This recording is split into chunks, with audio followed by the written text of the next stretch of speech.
ನಮ್ಮ ತಂದೆ ತಾಯಂದ್ರಿಗೋಸ್ಕರ ಬದುಕೋಣ, ತಂದೆ ತಾಯಂದ್ರಿಗೋಸ್ಕರ ಸಾಧನೆ ಮಾಡೋಣ. ಸಾಧನೆ ಯಾವ ರೀತಿ ಇರಬೇಕು? ಒಂದೇ ಮಾತಲ್ಲಿ ಹೇಳೋದಿದ್ರೆ ದಾರ್ಶನಿಕರು ಹೇಳ್ತಾರಲ್ಲ, ಸಾಧನೆ ಯಾವುದು? ಗೆಟ್ ಔಟ್ ಅಂದವ್ರ ಮುಂದೆ ಕಟ್ಔಟ್ ಆಗಿ ನಿಲ್ಲೋದಿದೆಯಲ್ಲ, ಅದು ನಿಜವಾದ ಸಾಧನೆ. ಅಂಥ ಸಾಧನೆ ಜೀವನದಲ್ಲಿ ಮಾಡಬೇಕು. ಅಮ್ಮ ನನ್ನ ಮೇಲೆ ಇಟ್ಟಿರುವಂಥ ಸಾವಿರಾರು ನಂಬಿಕೆಗಳು ಬಂದು ದಿನನಿತ್ಯ ನನ್ನ ಜೊತೆ ಬೆಂಚ್ ಮೇಲೆ ಕೊಡ್ತಾ ಇದೆ. ನಮ್ಮ ಅಪ್ಪ ನನ್ನ ಮೇಲೆ ಕಂಡಿರುವಂಥ ಸಾವಿರಾರು ಆಶಯಗಳು ಬಂದು ದಿನನಿತ್ಯ ನನ್ನ ಜೊತೆ ಬೆಂಚ್ ಮೇಲೆ ಕೊಡ್ತಾ ಇದೆ. ನೆನಪಾಗಬೇಕು ನಮಗೆ. ಆ ನೆನಪು ನಮಗಿರಲಿ. ನಮ್ಮ ತಂದೆ ತಾಯಂದ್ರಿಗೋಸ್ಕರ ಬದುಕೋಣ, ತಂದೆ ತಾಯಂದ್ರಿಗೋಸ್ಕರ ಸಾಧನೆ ಮಾಡೋಣ. ಸಾಧನೆ ಯಾವ ರೀತಿ ಇರಬೇಕು?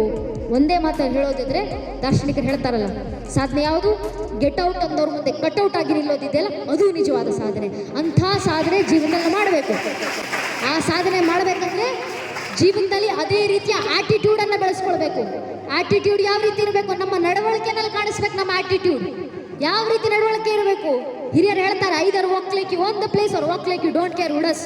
ಒಂದು ರಸ್ತೆ ನಮ್ಮ ಅಪ್ಪಂದು ಅಂತ ಓಡಾಡಬೇಕು, ಇಲ್ಲ ಯಾರಪ್ಪಂದಾದ್ರೆ ನನಗೇನೋ ಅನ್ನೋ ರೀತಿ ಓಡಾಡಬೇಕು. ಜೀವನದಲ್ಲಿ ಅಂತ ಆಟಿಟ್ಯೂಡ್ ಬಂದಾಗ ಮಾತ್ರ ಜೀವನದಲ್ಲಿ ಮನೋಬಲ ಗಟ್ಟಿ ಆಗೋದು. ಆ ಆಟಿಟ್ಯೂಡ್ ಬೆಳೆಸ್ಕೊಳ್ಳಿ ಜೀವನದಲ್ಲಿ. ಈಗೋ ಇಶ್ಯೂಸ್ ಇರಬೇಕು, ಒಂಚೂರು ಸ್ವಾಭಿಮಾನ ಇರಬೇಕು. ಸ್ವಾಭಿಮಾನ ಇಲ್ಲದಿದ್ದರೆ ನಿಮ್ಮನ್ನು ಯಾರು ಯುವಕರು ಅಂತ ಪ್ರಶ್ನಿಸಲಿಕ್ಕೆ ಸಾಧ್ಯ, ಯುವಕರು ಅಂತ ಪರಿಗಣಿಸಲಿಕ್ಕೆ ಸಾಧ್ಯ ಇಲ್ಲ. ಆ ಸ್ವಾಭಿಮಾನ ನಿಮ್ಮ ಪರವಾಗಿರಲಿ, ನಿಮ್ಮ ತಂದೆ ತಾಯಂದಿರ ಪರವಾಗಿರಲಿ. ನಿಮ್ಮ ಆಟಿಟ್ಯೂಡ್ ಯಾವ ಶಿಕ್ಷಣದ ಕಡೆ ತೋರಿಸಬೇಕು ಆ ಶಿಕ್ಷಣದ ಕಡೆ ಇರಲಿ. ನಿಮಗೆ ಯಾವುದು ನನ್ನ ಸ್ಕಿಲ್ಸ್ ಇದೆ ಅಂತ ಅನಿಸುತ್ತೋ ಆ ಸ್ಕಿಲ್ನ ಇನ್ನಷ್ಟು ಬೆಳೆಸ್ಕೊಳ್ಳಿ. ಜೀವನದಲ್ಲಿ ಸಾಧನೆಯನ್ನು ಮಾಡಿ, ಸಾಧನೆಯನ್ನು ಮಾಡ್ತಾ ದೇಶದ ಪರವಾಗಿ ಕೆಲಸವನ್ನು ಮಾಡಿ.